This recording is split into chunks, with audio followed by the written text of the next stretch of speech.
সুপ্রিয় দর্শক, বাংলাদেশ টেলিভিশনের নিয়মিত আয়োজন নিপীড়নের স্মৃতি অনুষ্ঠানে আপনাদের সবাইকে স্বাগত জানাচ্ছি। আপনাদের সঙ্গে আছে আমি সাঈদ খান। মোহাম্মদ বিল্লাল হোসেন রাজধানী ঢাকার কলাবাগানের একজন ব্যবসায়ী। 2016 সালের 10 অক্টোবর তাকে গুম করা হয়। 32 দিন আয়নাঘরে থেকে তারপর ছাড়া পান। এখন তিনি গুমের শিকার পরিবারগুলোর পাশে থেকে আইনি লড়াই চালিয়ে যাচ্ছেন। ভুক্তভোগী হয়ে কথা বলছেন হাসিনার নির্মম এই গুমকাণ্ডের বিরুদ্ধে। অনুষ্ঠানে আজকে তিনি আমাদের অতিথি। তার মুখ থেকেই শুনব কি ঘটেছিল সেই দিন, কেনই বা তাকে গুম হতে হলো। বিল্লাল, আপনাকে স্বাগত জানাচ্ছি।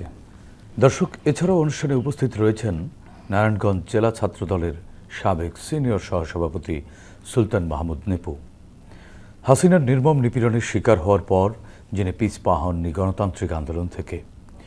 24-এর ছাত্র জনতার গণ অভ্যুত্থান সহ ফ্যাসিবাদ বিরোধী আন্দোলনের এই সাহসী যোদ্ধা, তিনিও আজ আমাদের অতিথি। তার মুখ থেকে শুনতে চাই নিপীড়নের স্মৃতিমাখা দিনগুলোর কথা। সুলতান মাহমুদ নিপু, আপনাকেও স্বাগত জানাচ্ছি। প্রিয় দর্শক, মূল আলোচনায় যাওয়ার আগে আমরা বিল্লাল হোসেন ও নিপুর উপর নির্মিত দুটি ছোট্ট প্রতিবেদন দেখে নেব।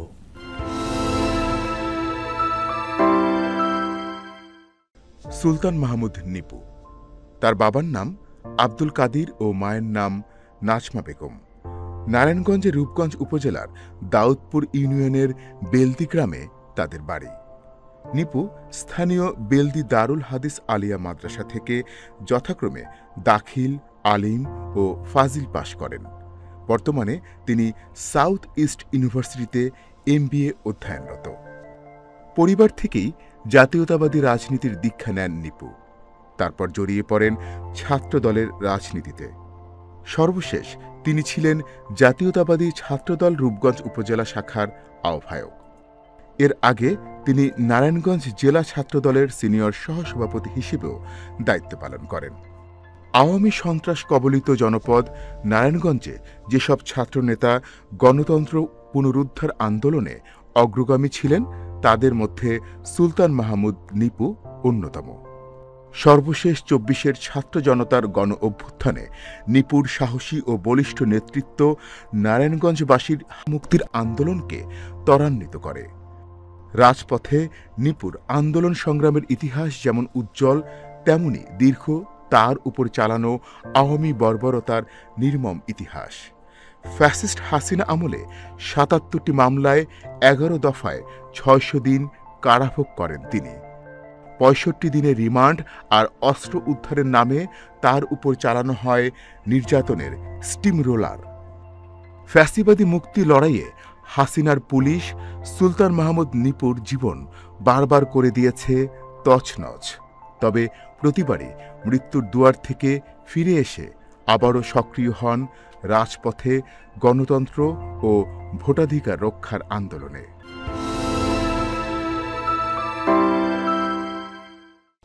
মোহাম্মদ বেলাল হোসেনের জন্ম 1978 সালের চট্টগ্রামের এক সম্ভ্রান্ত মুসলিম পরিবারে। তার বাবার নাম হাফিজ আহমেদ আর মায়ের নাম হামেলা খাতুন। বেলালের শৈশব ও কৈশোর চট্টগ্রামে কাটলেও বহু বছর আগে তিনি রাজধানী ঢাকায় চলে আসেন। বর্তমানে কলাবাগান এলাকায় স্থায়ী বাসিন্দা তিনি। ছোটবেলা থেকেই বেলাল ছিলেন স্বাধীন প্রকৃতির। সে কারণে ব্যবস্থাপনায় MBA সম্পন্ন করে পেশা হিসেবে বেছে নেন ব্যবসা। 2016 সালের অক্টোবরে ব্যবসায়িক উদ্দেশ্যে কুষ্টিয়া যাওয়ার পথে রাজধানীর কল্যাণপুর থেকে তাকে অপহরণ করা হয়। এরপর বেশ কিছুদিন তার কোনো সন্ধান ছিল না। দীর্ঘ 32 দিন নিখোঁজ থাকার পর তাকে আদালতে সোপর্দ করে আইন শৃঙ্খলা রক্ষাকারী বাহিনী। প্রতিবেদন দুটি দেখলাম, এবার তাদের সঙ্গে ঘটে যাওয়া সেই সব দুঃসহ স্মৃতির কথা শুনব। শুরুতেই যাচ্ছি বিল্লাল হোসেন, আপনার কাছ থেকে জানতে চাচ্ছি, আপনি একজন ব্যবসায়ী, সাধারণ মানুষ, একেবারেই সাধারণ নাগরিক, রাজনীতির বাইরের মানুষ। শেখ হাসিনা সরকারের সময়ে আপনি কি এমন অপরাধ করেছিলেন বা কি এমন কাজ করেছিলেন যে কারণে আপনাকে আয়নাঘরে যেতে হলো? 10/10/2016 ইংরেজি তারিখ আপনার কল্যাণপুর বাস স্ট্যান্ড থেকে হঠাৎ করে আপনার একটা আমি কুষ্টিয়া যাওয়ার উদ্দেশ্যে ওখানে কল্যাণপুর এসবি কাউন্টারের সামনে অবস্থান করছিলাম টিকিট কেটে। 10-12 জন লোক একটা আপনার মাইক্রো হাইস গাড়ি নিয়ে এসে মোটামুটি আমার সাথে আমার ভাইরা ছিল, জনসম্মুখে দিনের 12টা 20 অথবা 25 হচ্ছে দুপুরে আমাকে উঠাই নিয়ে গেল। উঠাই মাইক্রোতে উঠাই চোখ টোক বাইদে আপনার হ্যান্ডকাপ পরাইলো। 40-50 মিনিট পরে আমাকে নিয়ে গেল। নিয়ে যাওয়ার পরে সেখানে উপর একটা বিল্ডিংয়ে উপরে অথবা নিচে উঠালো। ওখানে নিয়ে উলঙ্গ করে সমস্ত কাপড় সাপড় খুলে রেখে দিল, চোখ বাঁধা অবস্থায়, হাতে হ্যান্ডকাপ লাগালো, উলঙ্গ করে ফেললো, একদম উলঙ্গ করে ফেললো। সমস্ত কাপড় সাপড় নিয়ে গেল এবং একটা লুঙ্গি দিল। পরে অনেকক্ষণ পরে তো লুঙ্গিটা পরাই দিল। পরে আমরা জানতাম না যে আসলে এটা কারা, কে, কি জন্য নিয়ে আসলো। তো হঠাৎ চোখ বাঁধা, ওখানে আপনাকে অলওয়েজ টাইম চোখ বাঁধা থাকতে হবে। এবং ওরা এসে আপনার একজন এসে বলল যে কোনো কিছু, ওই চোখ তো বাঁধা, বললো যে কোনো কিছু লাগলে হাতে এইভাবে হ্যান্ডকাপ আছে, এইভাবে আওয়াজ করতে হবে। তো আমরা তখন একটু বিতর্কিত ভয় অবস্থায়, যে তখন বাথরুমে যাব, তখন এইভাবে করলাম। একজন আসলো, এসে হাতের ভিতরে এরকম একটা লাঠি আছে, লাঠি ঢুকাই দিল। ওই লাঠি ধরে বাথরুমে গেলাম। বাথরুমে যাইয়ে 2-3 মিনিট সময় ওখান থেকে আবার বের হয়ে আসলাম। বের হয়ে আসার পরে তখন আমাদের জীবনসঙ্গী ছিল একটা পানির বোতল। এই পানির বোতলটাই দিত আমাদের হাতে, এছাড়া আমাদের আর কিছুই ছিল না। এখানে অনেক কষ্টের জায়গা। ওখানে আপনার প্রতিটা খাঁচা এইভাবে রুম থাকে, মাঝখান দিয়ে গলির দোনো পাশে রুম। ওরা কিভাবে যে নির্যাতন করে, জুলুম করে। ওই নিয়ে গেল আপনাকে পানির বোতল দিয়ে, কোথায় নিয়ে গেল? পানির বোতল দিয়ে ওই যে রুমের ভিতরে রেখে গেল। ছোট্ট একটা এরকম খাঁচার মতো রুম, এই চিকন একটা রুম। ওইভাবে রয়ে গেলাম। কখন দিন কখন রাত, আলো নাই, বাতাস নাই, মানুষ নাই, জন নাই, কোনো শব্দ নাই, কিচ্ছু নাই। এবং একটা দিন মনে হয় যে আমাদের একটা বছরের মতো গেছে ওখানে। বুঝতে পারতেন, দেখতে পারতেন না, আমরা তখন না বুঝতে পারতাম। এবং রাত্রে আমরা যখন ঝিঝি পোকা ডাকতো, তখন তো কোনো এমনি দিনে রাত্রে ওখানে কোনো মানুষজন কাউকে আমরা দেখতাম না। শুধু যারা ডিউটি করতো, শুধু মাঝে মাঝে তাদের বুটের আওয়াজ শুনতাম যে কেউ না কেউ ডিউটিতে আসে, আমাদের ডিউটি করতেছে। কিন্তু ওই আপনার এই যখন আমাদের কোনো কিছু দরকার হতো, ওই বললাম না, এই আওয়াজ এটা করতো। আর ওই লোকগুলো প্রতিটা খাঁচা নিয়ে, ধরেন আজকে এই আছে, কালকে সে নাই, পরশুদিন এই আছে, এই নাই। এই ক্রস ফায়ারের যে নাটকীয় যেটা, আপনি কি বুঝতে পেরেছিলেন আপনি কোথায় আছেন? হ্যাঁ, পরবর্তী আমরা জানলাম র্যাব একে ছিলাম। তখন জানতে পারি নাই র্যাব একে ছিলাম। শারীরিকভাবে নির্যাতন করেছে? হ্যাঁ, শারীরিকভাবে নির্যাতন কি, ওরা ওই যে আমাদেরকে ধরেন খাবার যে দিত, এই খাবারটা নিচের থেকে দিত। খাবারে কি দিত না দিত, অল্প একটু সামান্য কিছু খাবার। তো ওইটা যদি টাইমলি না খান, ওই খাবারটা আপনার পচে যেত। আর একদিন আমি হঠাৎ করে আপনার অসুস্থ হয়ে যাই। তো আমি এই অসুস্থ হওয়ার পর আমি জীবিত নাকি মৃত, তখন আমি পরে দেখতেছি যে আমার এই পায়ের এ থেকে পর্যন্ত যে পশমগুলো আছে, ওরা মনে স্টাবলার বা কোনো কিছু দিয়ে এভাবে টান দিয়ে সব উঠাই ফেলছে। তা আমি তো জানি না। আমি অনেকক্ষণ পরে যখন জ্ঞান ফিরলো, হাত যাই ওখানে দেখি যে শুধু রক্ত আর রক্ত। অনেকক্ষণ পর আমার জ্ঞান ফিরছে, যেটা কি হলো আমার দেখেছে শুধু রক্ত। আপনাকে জিজ্ঞাসাবাদ করেছিল? হ্যাঁ, আমাকে আমার মেইন সমস্যা ছিল আমার একটা ব্যবসায়িক দ্বন্দ্ব। ওই তাদের কাছে কিছু আউটস্ট্যান্ডিং টাকা পয়সা নিয়ে গন্ডগোল হয়। এই গন্ডগোলের কারণে এই সূত্রপাতকে কেন্দ্র করে আমাকে হত্যার উদ্দেশ্যে নিয়ে গেছিল।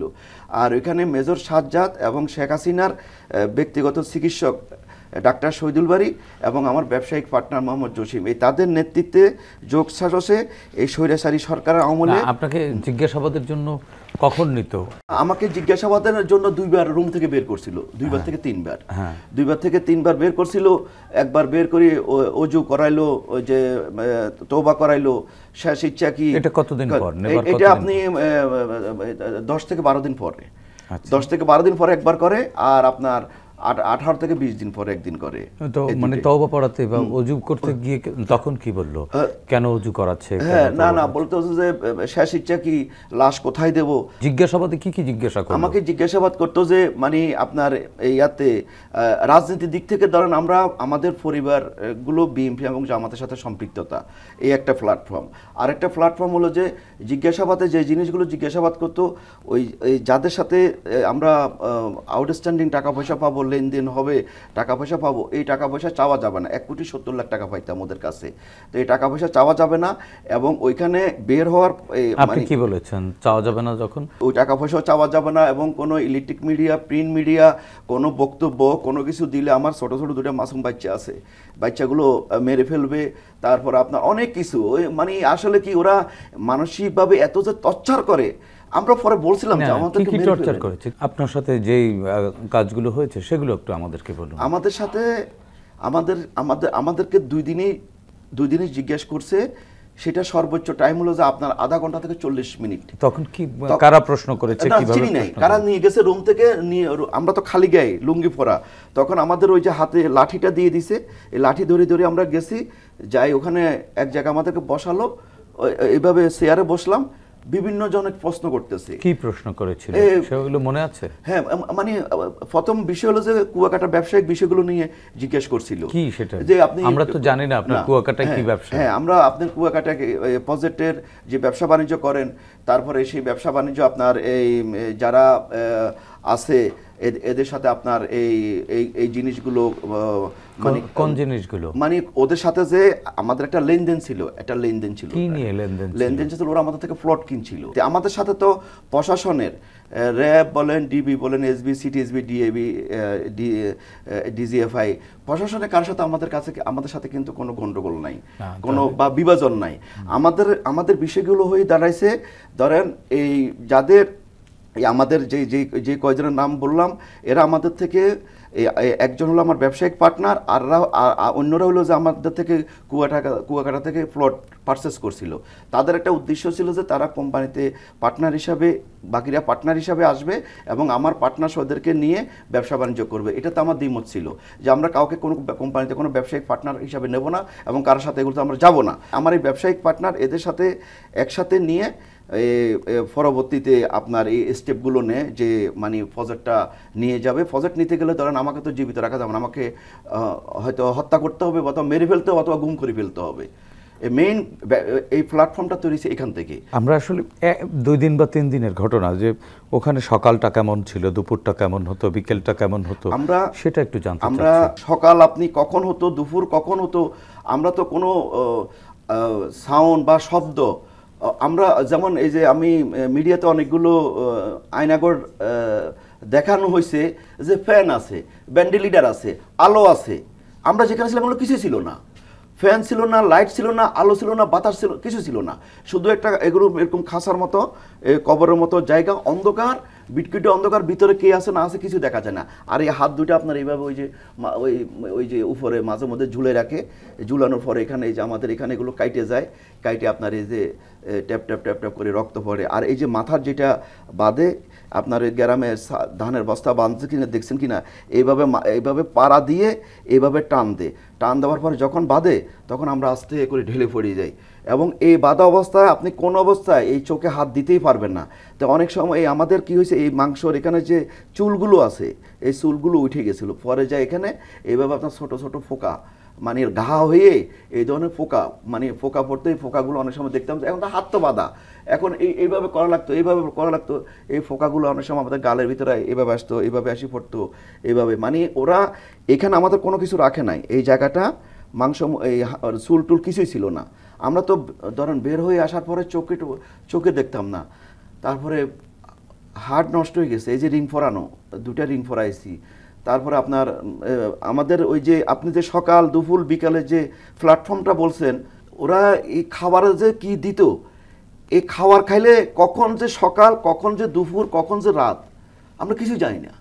আর আমরা ওইভাবে শুধু আমরা একটাই জিনিস আমাদের কাছে মেমোরিতে কাজ করতো, যখন জিজি ফোকা ডাক দিত তখন আমরা বলতাম যে এখন গভীর রাত। তখন আমাদের আমরা মনে করতাম যে রাত। তখন আমরা চেষ্টা করতাম চোখের এটাকে এইভাবে, হাতটাকে এইভাবে দিয়ে মাঝে মধ্যে একটু দেখতাম যে কিছু দেখা যায় কিনা, কাউকে মানে দেখা যায় কিনা, পরিবেশটা কেমন, তখন একটু দেখতাম। কিন্তু ওখানে প্রথম সত্য হলো আপনি চোখে কোনো অবস্থা হাত দিতে পারবেন না, কোনো অবস্থা হাত দিতে পারবেন না। আমাদের ওখানে আরেকটা সবচেয়ে আপনার হৃদয় বিদারক কষ্ট কি হলো কি, মানে একদিন আমি দেখি যে একদম একটা লোক একদম উলঙ্গ, উলঙ্গ অবস্থায় সে ঘুরে হাঁটে বেড়াচ্ছে। আপনি দেখলেন কি করে? রাত্রে আমরা যখন যাই কিছু করি, রাত্রে যখন ওই যে জিজি পোকা ডাকে, ওইটাই আমাদের একটা প্ল্যাটফর্ম। ওই টাইমটাই আমরা একটু চোখের, এই যে চোখে যখন বাধা থাকে, এটাকে আমরা একটু হালকা একটু উপরে একটু উঠেই দিই, দেখি এটা এইভাবে দিই রাত্রে, একদম তখন গভীর রাত। তো দেখে একটা লোক আপনার উলঙ্গ অবস্থায় এই রুমের সামনে এসে দেখি যে এত বড় বড় দাড়ি, এই হাতের নখগুলো অনেক বড় বড়, এবং তার কোনো চোখ বাঁধা নাই, তার চোখ বাঁধা নাই, তার কিছুই নেই। সে একদম এই প্রতিটা আমাদের যে রুম, এই মাঝখান দিক গলি, আমার আমি ছিলাম এই কর্নারের রুমটা, এইভাবে এইভাবে এইভাবে সমস্ত রুমগুলোতে লোক, প্রতিটা রুমের সামনে যায়, এইভাবে আপনার তাকাই থাকে, কিছুই বলতে পারে না, ভালো মন্দ মানে কোনো শব্দই বলে না, এইভাবে রুমের সামনে যায় দাঁড়াই থাকে। 1 মিনিট 2 মিনিট 3 মিনিট দাঁড়ায় থাকে, আবার চলে যায় আর এক রুমের সামনে দাঁড়ায় থাকে। ওদের করে হাত করাও লাগানো নাই, ওদের কোনো চোখ বাঁধা নাই, ওদের কিছু নাই, শুধু ওদের দেখলাম যে চুল টুলগুলো অনেক বড় আর হাতের নখ টুক অনেক বড় হয়ে গেছে। ওই এই মানুষটা কে? এই মানুষগুলো ওখানেই আমাদেরকে কি রাতে ছেড়ে দিত? ওদেরকে এমন হতে পারে ওরা রাত দিনই ছাড়া থাকতো, কারণ ওদের তো মানসিক ভারসাম্য নাই, ওরা কোনো কিছু বলবে বা বলার সুযোগ বা যে ওরা কিছুই বলে না। আমাদের রুমে সামনে এরকম কতজন ছিল? আমি এই জন্য প্রায় 6-7 জন দেখছি। বিল্লাল হোসেন, আপনার কাছ থেকে শুনবো আমরা। আমাদের সাথে সুলতান মোহাম্মদ নিপু আছেন, নিপুর কাছ থেকে একটু শুনে আসি। নিপু, আপনি তো ছাত্র দলের সাথে জড়িত, ছাত্র রাজনীতি করতেন, এখনো রাজনীতির সাথে জড়িত। আপনাকে কেন তুলে নিল? কারা তুলে নিল? কোথা থেকে তুলে নিল? তুলে নিয়ে কি করলো? সেই নির্যাতনগুলো কেমন ছিল? লাস্ট যে নির্বাচনের আগে আমাকে উত্তরা থেকে ডিবি পরিচয়ে আমাকে তুলে নেওয়া হয়। উত্তরা কোন জায়গায়? আপনি কি করছিলেন ওই জায়গায়? আমি উত্তরা ইয়েতে ছিলাম, এই বিএনপি একটা প্রোগ্রাম হয়েছিল, ওই সময় তৎকালীন ছাত্রদলের প্রেসিডেন্ট কাজী রনক ইসলাম শ্রাবণ, বর্তমান ছাত্রদলের ফার্স্ট জয়েন্ট সেক্রেটারি শ্যামল মালম সহকারে আমরা এক জায়গায় অবস্থান করতেছিলাম। ওই জায়গা থেকে আমাকে তুলে নেওয়া হয়, ওনাদেরকে রেখে আমাকে তুলে নেওয়া হয়। পরবর্তীতে তখন কটা বাজে? আনুমানিক 3:30 থেকে 4টা রাত? না না, বিকেল। ওই জায়গা থেকে আমাকে একটা গাড়িতে করে চোখ বেঁধে কোন জায়গায় নিয়ে যাওয়া হয় আমি সঠিক বলতে পারবো না, প্রায় 40 মিনিট বা 1 ঘন্টার পরে আমাকে গাড়ি থেকে নামানো হয়। নামিয়ে একটা বিল্ডিংয়ের 2 তলা বা 3 তলায় আমাকে ওঠানো হয়। তার পরবর্তীতে আমি জিজ্ঞেস করি যে এটা কোন জায়গা বা আমাকে কেন নিয়ে আসা হয়েছে। ওনারা আমাকে কোনো কিছু বলে না, জাস্ট প্রথম চোখ খুলে দিয়েছিল? না, প্রথম একটা রুমে নিয়ে রাখে। ওই রুমটাতে আগে থেকেই আমি আরও 3-4 জনের শব্দ পাই, ওদের পরিচয় জানার চেষ্টা করি, ওনারা আমার সাথে কথা বলে। এইভাবে প্রায় আধা ঘন্টা ওই জায়গায় থাকার পরে আমার ওই জায়গা থেকে আবার উঠানো হয়, উঠিয়ে একটা রুমে নিয়ে যাওয়া হয়। ওই সময় চোখ বাঁধা অবস্থা। আপনি কি দেখতে পেরেছিলেন কাউকে? না, আমি ওই জায়গায় দেখতে পাইনি। তাদের সাথে কথা হয়েছিল? আমি যারা ভিতরে ছিল ওই রুমের মধ্যে, ওদের সাথে কথা হয়েছিল। ওরা কি পরিচয় দিয়েছিল আপনাকে? ওরা ওই জায়গায় একজন লোক নারায়ণগঞ্জের সোনারগাঁ, উনি ওনার কথা বলেছিল। ওনার চোখ খোলা ছিল, উনি আমাকে দেখে চিনতে পেরেছে। ওই জায়গায় সবাই ভীতসন সুস্থ ছিল। পরবর্তীতে আমাকে ওই রুমে নিয়ে যাওয়া হয়, আমাকে প্রশ্ন করে। কে প্রশ্ন করে? উনি ওনার পরিচয় দেয় না, আমাকে জাস্ট বলেছিল যে তোমার অস্ত্রগুলো কোথায়, আচ্ছা, আর তুমি এই ছাত্রদলের যেই প্রোগ্রামগুলো করো, গাড়ি টাড়ি পড়ো, সেই কোন কোন জায়গায় গাড়ি পড়ছে, কার নির্দেশে পড়তেছিল। আমার কাছ থেকে যে ফোন পাওয়া হয়েছিল, ওই ফোনের মধ্যে আমাদের বিএনপির কিছু সিনিয়র নেতাদের সাথে কথোপকথনের যেই চ্যাট লিস্টটা হোয়াটসঅ্যাপে, ওইটা ওরা দেখছিল, ওরা কোন জায়গায় আছে বা ওনাদের এই ঠিকানা দেওয়ার জন্য অনেক কথা বলার পরে আমি বলি যে আসলে ওনাদের সাথে সবাই আত্মগোপনে, ওনারা কোথায় আছে আমি জানি না। একথা বলার পরেই আমার উপরে শুরু হয় শারীরিক নির্যাতন। শারীরিক নির্যাতনগুলো কি কি ছিল? নির্যাতনগুলো আমার হ্যান্ডকাপ পরানো ছিল, চোখ বাঁধা ছিল। পরবর্তীতে আমার হ্যান্ডকাপ আর হ্যান্ডকাপের হাতের মধ্যে দিয়ে লাঠি দিয়ে, আর মানে এইভাবে একটা লাঠি দিয়ে এই পায়ের সাথে এই করে আমার শুয়ে দেওয়া হয়, পিঠের মধ্যে শুয়ে দেওয়া হয়। শুয়ে এইভাবে শোয়ালে পাটা উপরের দিকে এইভাবে থাকে, গোল হয়ে যায় মানুষ। না, হ্যাঁ হ্যাঁ, গোল হয়ে যায়। পরবর্তীতে ওই পায়ের মধ্যে মানে উপর জুপরি অসংখ্য আঘাত করে, পায়ের তালুতে তালুতে আঘাত করে। তারপরে এমন 15-20টা বাড়ি দেওয়ার পরে আবার ওনারা আমাকে তুলে, হ্যাঁ, ওই জায়গায় লাঠি অবস্থায় গুল করে বসায়। এভাবে কতদিন রাখে? এভাবে আমাকে ওই জায়গায় রাখা হয়েছিল 3 দিন। পরবর্তীতে আমাকে লাস্ট 2 দিন ওই জায়গায় অতিবাহিত হয়। 3 দিন আমাকে আবার গাড়িতে উঠায়া ওই সময় অবরোধ চলতেছিল, বিএনপির ডাকা অবরোধ ছিল। 2000 না, লাস্ট নির্বাচনে, হ্যাঁ, নির্বাচনে বিএনপি 24 সালের, হ্যাঁ 28 অক্টোবরের পরে। 28 অক্টোবরের পরে অবরোধ চলতেছিল। মানে আপনাকে তুলে নেয় কত তারিখ? আমাকে তুলে নেওয়া হয় এই তারিখে, এই নভেম্বরের 3 তারিখে। পরবর্তীতে আমাকে আবার রাতে, যে আমি বলছিলাম যে একজন লোক আমাকে চিনতো, ওই যেই রুমে রাখতো, ওনার সাথে আবার কথা হয়েছে। কথা বলা শেষ মুহূর্তে অনেক রাত আমার চোখ খুলে দিয়েছিল। ওই নির্যাতন করার পরে মানে প্রশ্ন যে সময় করতো ওই সময় চোখ বাঁধা রাখতো, রুম থেকে যখন বার করা হতো। পরবর্তীতে আবার ওনাদের সাথে একটু কথা হয়, যারা যারা আমরা রুমে ছিলাম কথা হইতে। আমাকে প্রায় রাত 2:30-3টার দিকে আবার নক করে যে সুলতান উঠো। লোক আসে, আবার 2জন যে গার্ড 2জন, ওনারা আমার চোখ বাঁধে। যাওয়ার সময় পাশে, ওই সময় আমি তো আগেই বলেছি, আমি আগে যখন চোখ খুলে দিয়েছে তখন তো বুঝতে পেরেছেন কোথায়? হ্যাঁ, কোথায় ছিলেন? কোথায় যে এটা বলতে পারতাম না। রুমটা মানে মানুষ দেখে বা মানুষের কথাবার্তা শুনে বুঝতে পারেননি? না, একজন আমাদের সোনারগাঁয়ের ছিল, কিন্তু বাকিরা ওরা যারা দায়িত্ব পালন করছে ওনারা বলে নাই। আর আমরা মানে মাইরের ভয়ে বা একটা মানুষ এই জায়গায় এই পরিস্থিতিতে মানে সাহসটা একটু কমে যায়। পরবর্তী আর এরেস্টের যে বিষয়টা, আমার এই অভিজ্ঞতা আগে অনেকবার এরেস্ট হয়েছিলাম। তারপরও যারা ছিল 3-4 জন, ওদের মধ্যে আমি একটু সাহসী ছিলাম। পরবর্তীতে আমাকে নেওয়ার সময় আমার সাথে যে লোকটা ছিল, উনি আমাকে একদম সূরা ইয়াসিন পরে ফুটো দিয়ে ছিল। ওই সময় আমার একটু ভয় কাজে লাগে, মানে একটু ভয় করতেছিল। তার আগে মাঠটা যে শারীরিক নির্যাতনটা, ওইটার ব্যথা প্লাস আমার ভয় ওই সময় তেমনও কাজ করতেছিল না। পরে যে সময় লোকটা আমাকে ধরে একদম কান্নাকাটি করতেছে, করতেছে, দোয়া টোয়া পরে আমাকে ফুটো দিয়ে যাচ্ছে, ওই সময় আমার ভিতরে একটু ভয় লাগতেছিল। এটা কি দ্বিতীয় দিন না তৃতীয় দিন? এটা আপনার তৃতীয় দিন। লাস্ট পরবর্তীতে আমি একটা গাড়ি, আমাকে চোখ বেঁধে নেওয়া হয়, 2জন নিয়ে যাওয়া হয়, পরে একটা রুমে দাঁড় করা হয়। ওই জায়গা থেকে 7-8 জন লোকের একটা গ্রুপ আমাকে ধরে নিয়ে একটা মাইক্রোবাস বা হাইস যে কোনো একটা গাড়িতে ওঠায়। তো 10-15 মিনিট চলার পরে মানে রাস্তা একদম ফাঁকা, আমার একটা জায়গা নিয়ে দাঁড় করায়।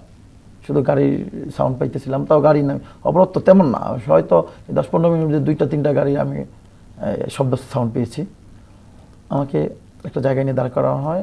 বলতেছে একজন সামনের সিটে বসা ছিল, বলতেছে যে সুলতান বলতো তোকে কোন জায়গায় নিয়ে আসছি। আমি বলতেছিলাম মানে একটু একদম নিঃশব্দ, তো একটু হাসি দিয়ে বলেছিলাম যে আমার চোখ বাঁধে, আমি কী করে বলবো। পরে আরেকজন বলতেছে এটা ওই জায়গায়, যে জায়গায় 7 মার্ডার হয়েছিল, ওই তরে নিয়ে আসছি, ওই জায়গায় তরে মাইরা নদীতে ফেলে দেবো। পরে আমি বলতেছিলাম ভাইয়া এটা 7 মার্ডার না, এই জায়গায় তো আরও অসংখ্য মার্ডার হয়েছে আমি জানি। পরে এই কথা বলার পরে পিছন থেকে আরেকজন আমার মানে পাশ থেকেই আরেকজন আমাকে মাথার মধ্যে একটা আঘাত করে বলতেছে তোর এত বড় কলিজা, এই মুহূর্তে তুই আবার কথা বলস।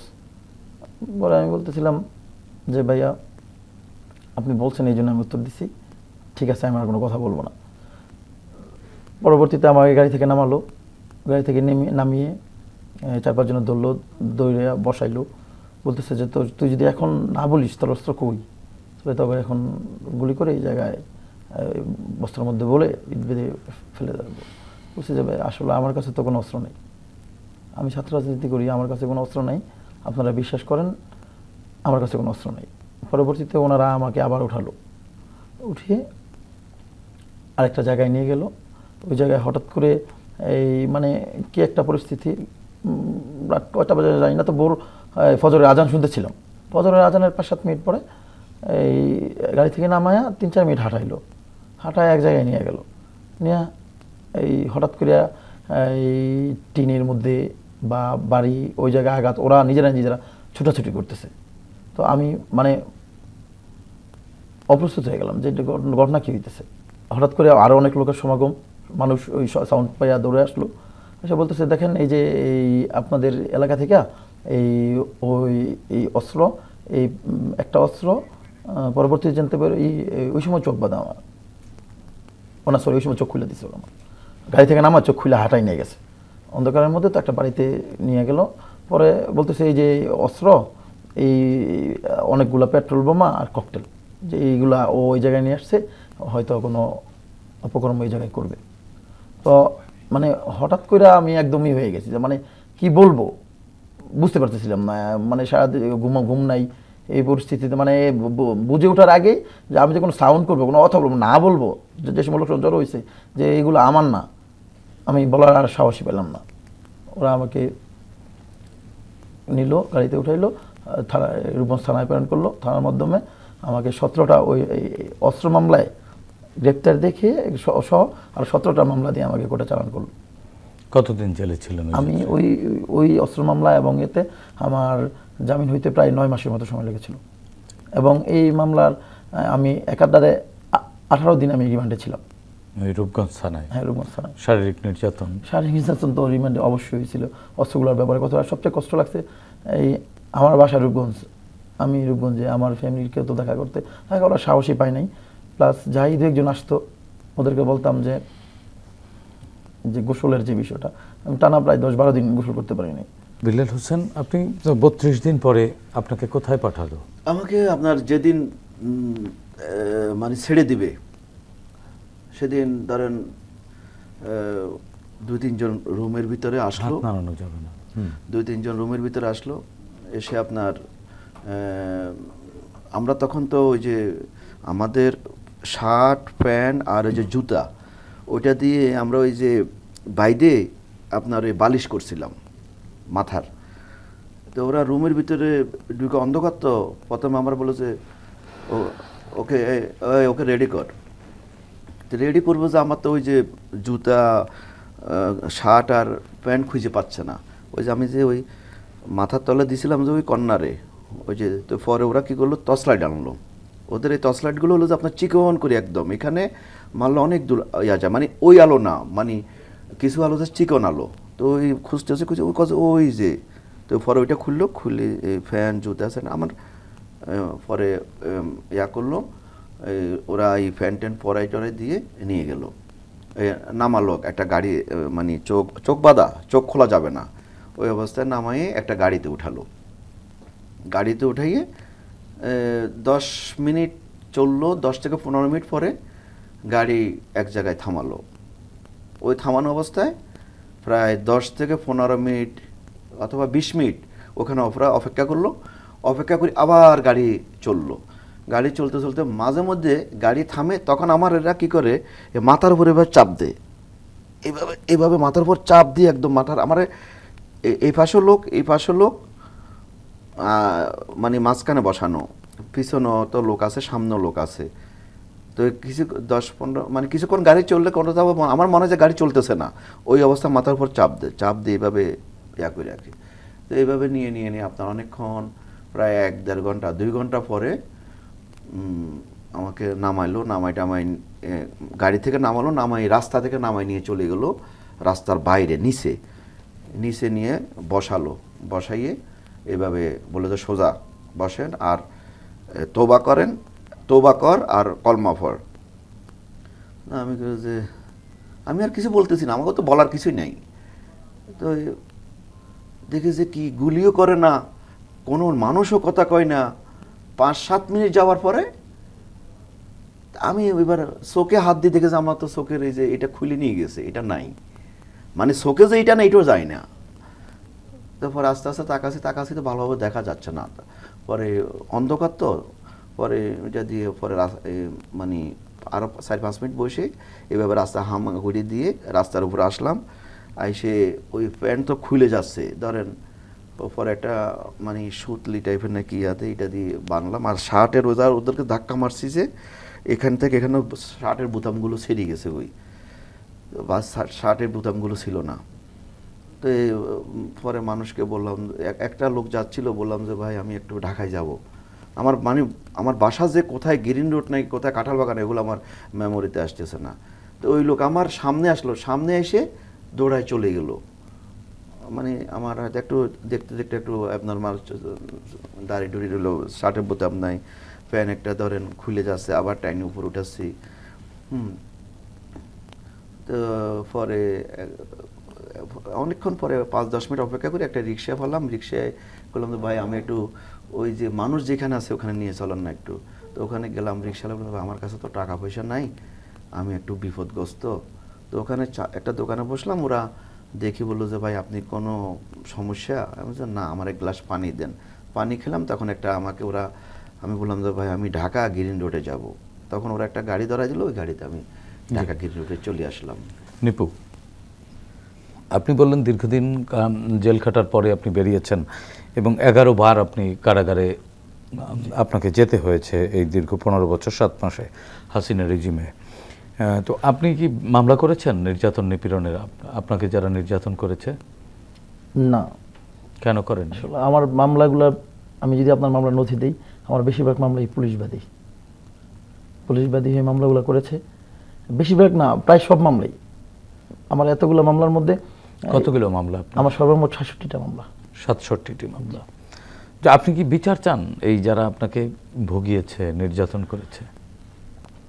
বিচার তো অবশ্যই চাই, তো বিচারের চেয়ে বেশি আমি যেটা চাই যে আমাদের সাথে যেটা হয়েছে এটা যেন আর কারোর সাথে না হয়। জি, ধন্যবাদ সুলতান মাহমুদ নিপু আপনাকে, ধন্যবাদ বিলাল হোসেন আপনাকেও। প্রিয় দর্শক, শেখ হাসিনা সময়ের স্রোতে হারিয়ে যাওয়া এক ঘৃণিত স্বৈরাচারের নাম, যিনি নিজের ক্ষমতাকে দীর্ঘস্থায়ী করতে বিরোধী রাজনৈতিক কর্মীদের উপরে চালিয়েছিলেন নিপীড়ন। তার এই নিপীড়ন পৃথিবীর বহু স্বৈরাচারের রক্ত নদীকে করেছে ম্লান, গড়েছে নির্মমতার নতুন রেকর্ড। মোহাম্মদ বেলাল হোসেন ও সুলতান মাহমুদ নিপু দুজনই ভিন্ন ভিন্ন জগতের মানুষ হলেও তাদের নিপীড়নকারী গোষ্ঠীটি এক ও অভিন্ন। কেবল হাসিনার সমালোচনা কিংবা বিরোধী রাজনীতি করার কারণেই তাদের নির্মম নিপীড়নের মুখে পড়তে হয়েছে। গুমের শিকার হয়ে কাটাতে হয়েছে অনিশ্চয়তার মৃত্যু সমজীবন। আমরা চাই না আর কারো ভাগ্যে কোনোদিনও এমন অন্ধকার নেমে আসুক। আমাদের প্রত্যাশা একটি গণতান্ত্রিক বাংলাদেশ, যেখানে সবাই মিলেমিশে থাকবে, পথ ভিন্ন হলেও থাকবে মত প্রকাশের পূর্ণ স্বাধীনতা। দর্শক, এই অনুষ্ঠানে চাইলে আপনিও যোগ দিতে পারেন। আমাদের ইমেল nipironsriti.btv@gmail.com-এ পাঠাতে পারেন আপনার সঙ্গে ঘটে যাওয়া যে কোনো নিপীড়নের ঘটনা। আগামীতে বাংলাদেশ টেলিভিশনের মাধ্যমে আমরা সেগুলো তুলে ধরব। সে পর্যন্ত সবাই ভালো থাকুন, সুস্থ থাকুন, বাংলাদেশ টেলিভিশনের সঙ্গেই থাকুন। খোদা হাফেজ।